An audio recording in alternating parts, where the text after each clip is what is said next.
In this module, we are going to discuss a planning meeting agenda. And as always, we want to be efficient and effective, follow professional standards, and document what we have done properly. Now, as I said in my other module on planning, practice inspectors are starting to get annoyed because they're seeing audits done with no planning, and they're seeing audits being done incorrectly and perhaps missing things. And they're seeing planning being reviewed at the end of the audit. Now, they're annoyed because it's not in accordance with standards. A practitioner should be annoyed because it's neither efficient nor effective to do it that way, and it's not in accordance with standards. So a practice inspector is annoyed. Practitioners should be equally annoyed. Now, 315.17 in standards requires a discussion. And practice inspectors say you have to have a meeting. Now, a meeting works too. And if you're not doing anything and haven't been doing anything for years, and the practice inspector has been telling you to have a discussion, and you haven't been, then maybe a meeting will help, because the formality of a meeting may solve the problem of not doing planning. But you also have to understand standards, because if you're just not doing planning properly and you have a planning meeting, that probably won't work either. Now, let us propose an agenda. And let's take 315.17, which is the paragraph that requires planning discussions. The first part of that is it is the engagement partner that shall be there. They must attend, participate in the discussions. The other thing is it could be in a small audit that the engagement partner is the only person there. Or it could be that the engagement partner and a single manager do it. Now, does that have to be documented? And I say yes with an asterisk, because there's no place in the section that says you gotta document it. So what might we do? Might we have a list of attendees? It's not really needed. Maybe having the partner approve the results. I had discussions, or I met with appropriate staff and produced the following plan. That might document it. You've got to discuss the applicable financial reporting framework. And again, I'm going to put yes with an asterisk just because it's a good idea. Now, if you're doing a small audit and standards haven't changed this year to last, maybe a checklist problem will solve it, but if you read A46 in 315, it says, maybe there's been a change in disclosure requirements, maybe they've bought a new subsidiary, maybe something big has happened that will affect the financial reporting framework. So at very least have a checklist prompt that said, I considered the application of the financial reporting framework and whether or not there have been big changes. And if there have been big changes, you might document something else in the plan to describe what needs to be done. Third thing you have to do in 315.17 is discuss the susceptibility of the financial statements to material misstatement. And that is either misstatement from error or misstatement from fraudulent financial reporting, both error and fraudulent financial reporting. So you got to discuss that. However it's going to be misstated, you really don't care. You got to think about fraud a bit, I guess, but just thinking about how the statements could be wrong, really important. Does it have to be documented? Well, 315.38D says yes. And it adds a couple of things. It says you've got to consider risk of material misstatement at the financial statement level and the response. And you've got to document the plan to do it, the response in 335 and A1, and 330.28A says document what you did. So That's all got to be documented. And it adds at the assertion level. Susceptibility of financial statements to misstatement at the assertion level. And also includes disclosures. The assertions that they're talking about include disclosure assertions, though existence, ownership, those kinds of assertions kind of are done differently and addressed with different procedures than disclosure assertions. So maybe we'll look at the disclosure assertions separately. Adds, you got to document significant risks. Adds, you got to think about needed control testing. Adds, you got to document the rationale for significant. If you've concluded there's a significant possible material misstatement, you got to document the rationale. Now, why is the discussion a good idea? A42 talks about why it's a good idea. A43 talks about professional skepticism and why a good discussion helps that. A44 talks about how to scale it down in a smaller audit. A45 talks about how to scale it up. In a large multinational audit, you might have to scale it up. And A46 talks about why you need to think about the accounting framework. Now, let me just talk about A46 for a minute. This is kind of a sideline, but as you are determining what to document, there are some people who love to have a detailed checklist that recites every single item in standards. And A46 lists a bunch of things that you might consider. Changes needed, new or revised disclosure. Changes like a business combination. Disclosures where getting the information is hard. Complex disclosures. And then it kind of implies that's not a complete list. Now it says you may consider this.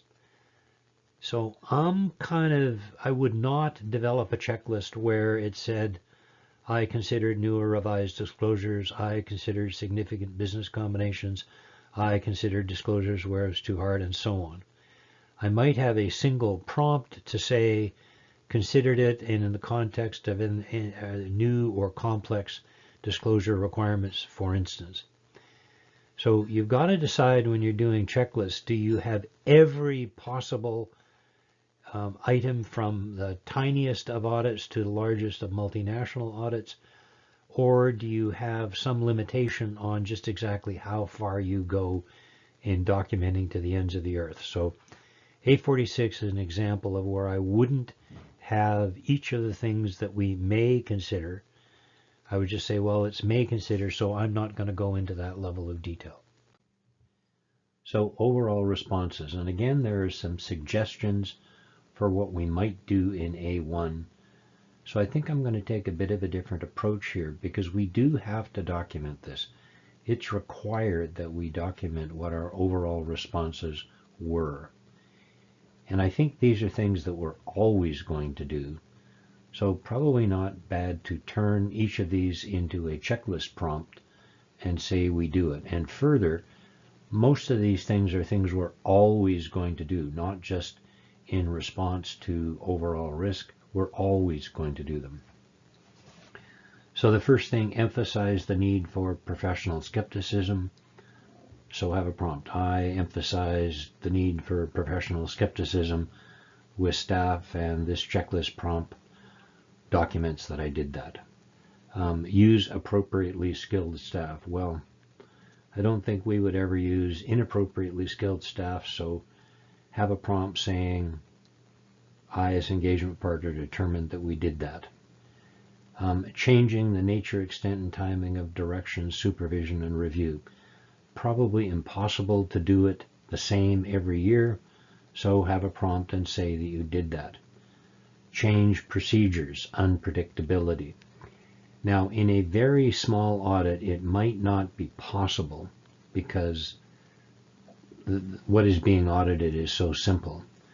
But have a prompt saying, to the extent possible, I changed procedures to be unpredictable, and I tried to make sure the client didn't find out how we were doing the audit. Change performance materiality. Say that you consider doing that if needed. Consider if control testing works. I think we're always going to be doing that, so have a prompt that says that. And change nature, extent, and timing of substantive procedures. That goes with the one above kind of, and say, well, we're always probably going to do the testing a bit differently if possible. Now A2 gives us some advice on what to do if the control environment is bad. That's good advice, but I think we might turn A1 into a series of checklist prompts, because we're always going to want to do those things, not just to be unpredictable or as part of an overall response. We're always going to do that. Documenting the rationale for significant judgments made. Now, if you've assessed the risk of material misstatement as significant, absolutely, that's in. If you've assessed the risk of material misstatement as either moderate or high, I'm going to say probably, actually I'm going to say you should. We need to guide staff, 315.18, we need to tell staff what to do. So if we haven't said the risk of material misstatement of the assertion of existence in accounts receivable is moderate because staff won't know what to do. They will perhaps select a procedure that addresses another assertion or double up testing on an irrelevant assertion. So I think in terms of 315.18 guiding staff on what's to be done as a result of the planning process, I think yes. Now, I think the definition of risk of material misstatement being low is I can't think of anything. So my documentation of the rationale for low is I couldn't think of anything. It's clearly not significant. So if it's low, I haven't got a reason. I don't have to justify why it's low. The absence of a reason of it being moderate or high justifies low. So part 2 of our agenda, we've got to document key elements of the discussion.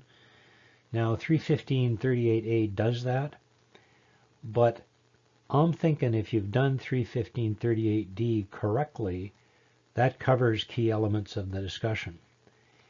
And 315.38d, key elements of risk assessment procedures, and C, design and implementation of controls. I'm going to say that that's beyond the first level of planning, the first planning discussion. It's beyond that. Now, maybe we're going to talk about a bit about how we're going to do the risk assessment procedures, or just have a prompt to say we did it. The final documentation in 315.38 says that you planned it, and that's implied by 230A7. Same thing with D&I. I think maybe that's done later. Now, depending on timing and when you do the initial round of planning, B and C may change the plan, and that's part of planning. So if you've left B and C out of the initial planning process, I think that's fine, as long as you get around to eventually documenting them somehow. And B in particular, that's a tough documentation thing to do, and it's going to change very much based on the size of the client. So that's going to be very specific to the client in terms of documentation. Now, I can't help but quote Eisenhower, who said, "Plans are worthless, but planning is everything." And I think that fundamentally underlies all of the comments in 315. The actual plan isn't worth much because it's going to change. But the planning process and planning, and leaving various documentation stakes in the sand as you proceed through planning is everything. And 300A3, planning is not a discrete phase of an audit, but rather a continual and iterative process that begins after the last audit and continues to the completion of the current audit. Now, there are some practitioners I know who use that as an argument to say, well, I'm not going to do planning. I'll just do it at the end. That's a really bad idea. And if you're wondering why there's so much time in the audit and why suddenly at the end of the audit you're going, hey, we forgot to do this. we forgot to get any evidence about this assertion and it's a big problem. Or we didn't remember that they bought a new subsidiary that we have to audit and it's the end of the audit. I guess we're in trouble. So relying on that as an excuse for not doing planning at the beginning is a bad idea. But understanding that planning starts, moves along, continues, changes again, and that maybe the last thing you do as the engagement is completing is make some notes for planning for next year. Hey, don't do this test. Hey, maybe we should do this test instead. That kind of thing is what planning is about. Plans are worthless. Planning is everything. Now, what must be documented in Section 315? Now, certainly what is in 315.38, because it says the auditor shall document, and maybe a bit more. And 238 says audit documentation that is sufficient to enable an experienced auditor having no previous connection with the audit to understand. And that's the overall documentation requirement. But we also have to remember 230A7. However, it is neither necessary nor practicable for the auditor to document every matter considered or professional judgment made in the audit. Further, it is unnecessary for an auditor to document separately, as in a checklist, for example, compliance with matters for which compliance is demonstrated by documents included in the audit file. And one of the examples is the existence of an adequately documented audit plan demonstrates that the auditor has planned the audit. So professional standards are pretty clear that one thing documents another. So we got to be careful we don't document too much, but we got to be very careful also that we do all the things we're supposed to do and document them. So assertions, 315A190. And there's two categories of assertions: asset or liability assertions, balance assertions, and revenue and expense assertions, transaction assertions. These are the ones in standards. Some people like to make up their own, add a few, delete a few. This is complicated and hard, and I often, when I'm trying to decide what assertion a procedure addresses, often I'll go talk to a colleague because it's complicated and difficult, and you have to make very sure that the procedure you are doing addresses the assertion that you believe is at risk and correctly addresses it. So existence, assets or liability balances exist. A kind of similar assertion for revenues and expenses is occurrence, that the transaction occurred. For a asset to exist, a transaction occurred, a revenue transaction occurred. Some people like to mix those together. I like to keep them separate as they are in standards, just so I can make sure that I really understand them. Rights and obligations only relates to balances, that an asset is owned or a liability is owed, and obligations, if a payable exists, it's owed. If an asset exists, it may or may not be owned. There's a difference there. There could be a constraint on ownership. Completeness is the same for both balances and transactions, but again, I like to keep them separate because perhaps the way you check completeness of transactions is different from the asset or liability completeness. Valuation, allocation, and accuracy, that the asset or liability is included at the right amount. Now, some people like to have that same assertion for revenues and expenses, and I guess accuracy is in both, but cutoff is not really valuation accuracy or allocation. So again, I like to keep them separate.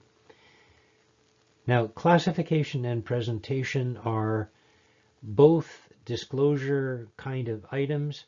Classification may be something that you will test as you test transactions. Presentation, probably not. So the disclosure assertions have been kind of mixed in, but you're probably going to be testing the disclosure assertions separately. So we're probably going to want to 315.38D and 315.17 and 18. We're probably going to want to end up with a document that looks like this. And I've showed a couple of examples. We're going to need each of the components in the financial statements, receivables, payables, fixed assets, long-term debt. We'll need each of those components, and we'll need to have the assertions that relate addressed, and risk and material misstatement assessed, and control risk being the extent to which we plan to test and obtain evidence from control noted, and then an intended audit approach noted. Now, if we've done something like this, we've pretty much satisfied 315.38D and 315.18, telling staff what we want them to do, the partner telling staff not involved what they need to know. This kind of does it. We've noted why we think each of the risk factors is a risk factor. We've described the amount of control testing we're going to do. We have an intended audit approach. Here's what we do to address the risk of material misstatement that we identified and the assertion that it relates to. So that document, 315.38D for sure, and probably 315.17 and 18, this documents that we had planning discussions, and that should solve that. Now, is a documented agenda required? And I don't think so. Probably not. Probably not something that you need to require, because all the things that you should have discussed are going to be required to be documented someplace else. And that other required documentation will implicitly document that we did do the things we were supposed to do. Now, remember overall risks. We need a checklist and some prompts, because the overall risks won't show up on that page. So we're going to need to say there were no overall risks identified. Now, if the previous page is signed by the partner, is that okay? And I think probably yes. Maybe there need to be a few prompts. Now, I call that page the components of risk under examination, and I have to acknowledge that a colleague of mine, I had a different name for it, and he changed it to CRUX, crux, because it is the crux of the audit. It is the single, probably in my view, most important page in the audit, and it documents a whole bunch of important sections out of standards. So it's the crux. We don't necessarily have to have an agenda, but we certainly have to have something that looks like that crux form that documents risk of material misstatement by assertion with reasons.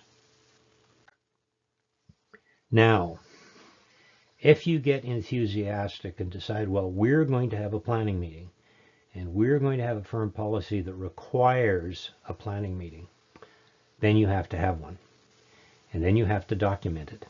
And if you don't document it, you're not in accordance with standards. So think about that carefully, because that imposes an additional documentation requirement on you, which may not be necessary.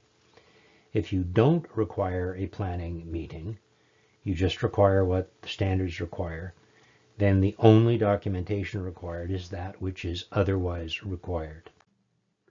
So you need to use the word may in firm policy, otherwise you're going to add another level of documentation that you could perhaps forget to do. So if you said something like engagement partners may conduct planning meetings, and then say that they're only going to be documented as otherwise required by standards, then you're not going to get caught in having to document each planning meeting. Now, the other thing that I'm very strict upon is what's more important, documentation or performance. And performance must be the most important thing, actually doing testing. If we want an efficient and effective audit, concentrating on performance is very important. Now, if the documentation flows from the performance, and so your standards for what you have to do for performance help you to produce the documentation, that is the most efficient. Now, unfortunately, what I see sometimes, and sometimes people use checklists to fake performance, they just go tick, tick, tick, tick, tick, tick, tick. That's always a bad idea, and then you haven't done certain of the things that you really should have done to make sure that you have not missed a material misstatement in the audit, that there's not a remaining risk of material misstatement that you didn't address. So using documentation in that fashion is a bad idea, though the push for documentation, documentation, documentation leads to that. Now, as I said at the beginning, even if there were no standards, you would want to do what the standards require in terms of planning. And as I said, otherwise you will be inefficient, you will do too much work, layer and layer of procedure will show up in the audit, you'll be duplicating and doing too much work. And perhaps even more important, you will be ineffective because you missed a possible material misstatement. So, thanks for listening.